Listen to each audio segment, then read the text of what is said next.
my name's Laura Loomer. I'm an independent journalist, and I'm here today to speak to you, to urge you to further look into Sheriff Scott Israel.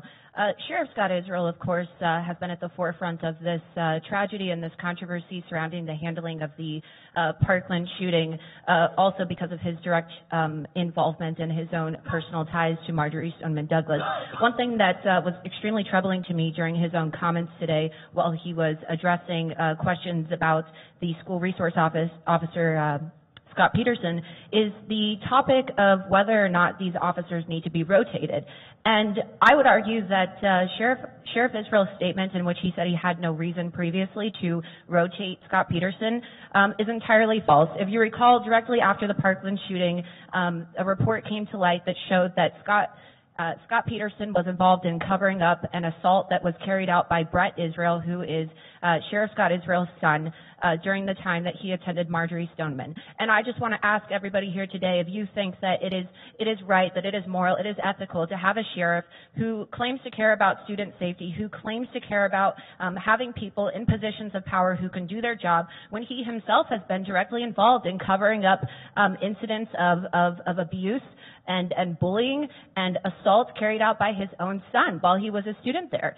And, you know, if you look at this entire situation, regardless of whether it be Brett Israel and Sheriff Israel, there's a lot of things that Sheriff Scott Israel has done that have been extremely unethical. I would like you all to ask, does anybody here think that it is right for Sheriff Israel to have signed off on Nicholas Cruz to have been able to register to vote on July 25th, 2018 from the Broward County Jail, where he was able to register to vote despite the fact that he murdered 17 people?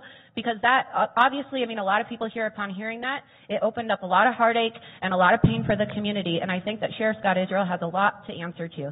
Sheriff Scott Israel received a vote of no confidence from majority of the officers here in Broward County, and he is completely unfit to continue serving as the Broward County Sheriff. And I think that everybody in this room would agree. His handling of this situation has been entirely atrocious, along with Robert Runcie as well. And I hope that Robert Runcie, now that he has won his election to continue being superintendent, I hope that they seriously consider the Promise program, because it's getting people killed. And under no circumstance whatsoever should students be allowed to commit crimes and assault people and be able to not go to jail simply for the sake of the county receiving more funds for the government to keep these kids out of jail. If you commit a crime, regardless of how old you are and you're attending the public school system, you should go to jail. And if Nicholas Cruz would have been sent to jail instead of being protected by Sheriff Scott Israel and Robert Runcie, this probably could have been avoided. You know, the fact that this was reported to the FBI numerous times, and the fact that Sheriff Scott Israel and deputies received multiple reports to respond to Nicholas Cruz's home, this is on law enforcement. And regardless of what Sheriff Scott Israel says, however much he wants to protest against guns, he has a lot to answer to. And I would also like to point out the hypocrisy of Sheriff Scott Israel claiming to be anti-gun and to get AR-15s off the street when he is being represented by Stuart Kaplan, who is a former FBI agent and is also representing the gun store that sold Nicholas Cruz the AR-15, which he used to kill the 17 victims.